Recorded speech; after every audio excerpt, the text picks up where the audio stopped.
Have you ever been treated like a guest in your own family? My name is Alina. I turned 18 last October, and for the first time in my life, I felt free. Not because of the birthday itself, but because I finally walked out of a house that never felt like home. Growing up, I learned early that love in our family wasn't spread equally. My younger sister, Ivy, 2 years behind me, was the golden child. She didn't earn it. She didn't have to. Our parents just decided she was the one worth investing in. Me? I was background noise. When I was 5, I loved to draw.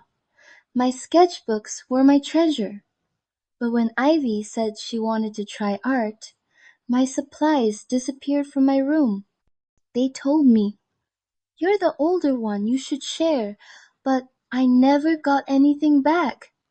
Same thing happened with ballet, piano, even the little cactus I kept by my window. Ivy said she liked it, and the next day, it was on her desk. By the time I hit middle school, I stopped asking for things. I stopped dreaming out loud. If I wanted something, Ivy would want it too, and wanting it was enough for her to get it. Our parents always said yes to her, and no to me. I told myself to be okay with it, that maybe they had a reason.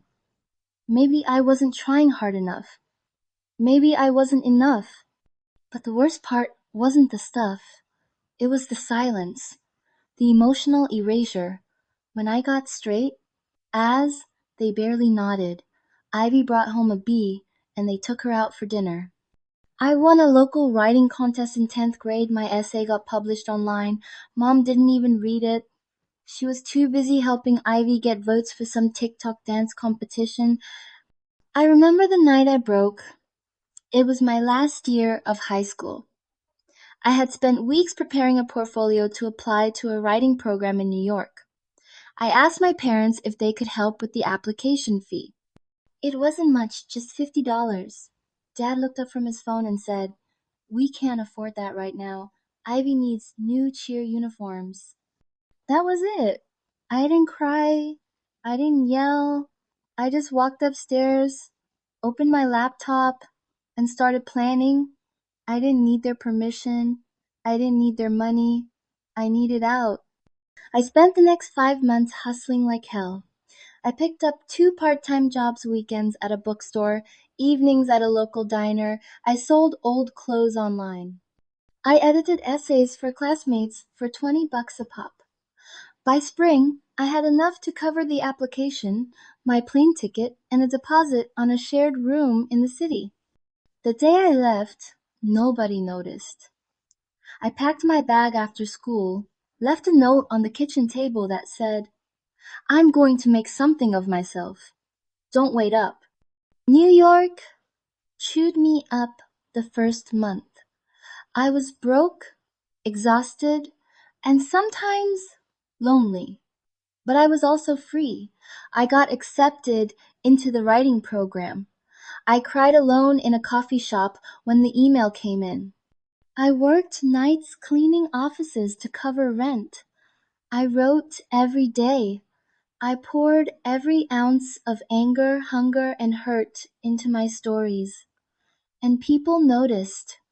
Professors, classmates, even a small literary magazine that published one of my short stories about a girl growing up in her sister's shadow. That story went viral.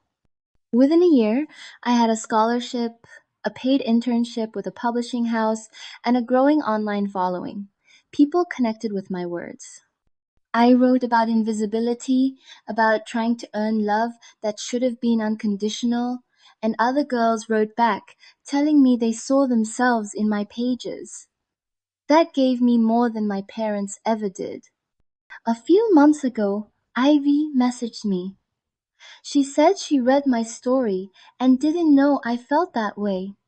She said she was sorry. I didn't reply.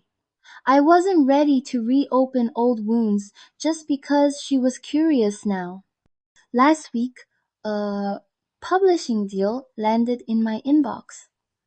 My debut collection is coming out next year. It's called The Second Choice. Every word in it is mine. earned. Scarred into paper with the fire I carried for 18 years. I won't pretend it doesn't still hurt. That I don't sometimes wonder why I wasn't enough for them. But I stopped waiting for answers. I stopped trying to fit into a family that never made space for me. I built my own place in the world, and I filled it with stories that no one can take away. My name is Alina. I am 18, and I am not invisible anymore.